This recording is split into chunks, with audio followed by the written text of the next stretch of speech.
Хатуу мэдээ хөтөлбөр манан бүлэглэл ба түүний дэд бүтэц болох 60 тэрбумын сүлжээний луйруудыг илчилсээр байгаа. Баримтуудыг ил болгоод байхад үл хэрэгсэж чимээгүй суугаад байх юм бол өнөөгийн засгийн газар болоод тэдний цэргүүд болох 5 гишүүний тэмцэл бол зүгээр л хонглын эзний төлөө тэмцэл байсан болж таарна. За 60 тэрбумын сүлжээ хэрэгжсэн 2 дахь баримтыг бид гаргаж тавья. Авилгатай тэмцэх газраас 3000 гаруй төрлийн албан хаагчтай уулзаж мэдүүлэг авсан чинь бүгдээр би авилга өгч албан тушаал аваагүй гэж хэлсэн гисэн. Хэн л тэгж өөрийгөө шоронд барьж өгөхвдээ. Ийм юм хийгээд түүнийг олон нийтэд мэдээлж байдаг шившгийн газар ч гэж дэлхийд байхгүй. За тэгвэл 60 тэрбумын сүлжээний хохирогчийн мэдүүлгийг одоо та бүхэнд сонирдуулъя.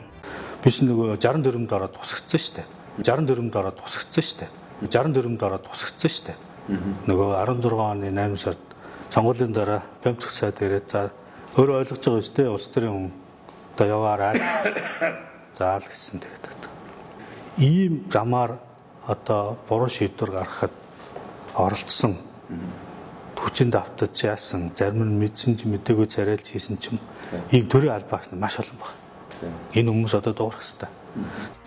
Байдал ийм байна. 60 тэрбумын сүлжээний хохирогч өөрийн биеэр энэ хэргийг нотлоо. Өөр олон хүмүүс байгаа талаарч гэрчиллээ. Энэ хэрэгт сайд асан Бямц цогтож холбогдохажээ. Тэрбээр 60 тэрбумын сүлжээг амьдрал дээр хэрэгжүүлж Монгол улсын төлөө үнэн шударгаар зүтгэж улс орноо 440 сая долларын лойвоороос аварч чадсан чадварлаг боловсон хүчнийг ийхүү ажлаас нь халж хөөжээ. Авилгатай тэмцэх газрыг нотолж чадаагүй хэргийг хатуу мэдээ хөтөлбөр эхнээс нь баримтаар гарган илчилж байна. Энэ бол 2 дахь баримт нь. Одоо өөр ямар баримтууд хэрэгтэй? Хамгийн түрүүнд Сандгийн Бямц цогтыг барьж хороод шалга. Түүний үйлдэлсэн хэргийг энэ зоригт гэрчил. Түүнээс гадна 60 тэрбумын гэмт хэргийн автор Сандуй өөрөө хэрэгэ хүлээсэн. Сандуйг бас барьж хорж шалга.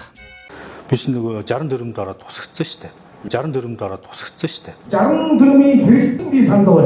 60 тэрбумын хэрэгтэн би Сандуй.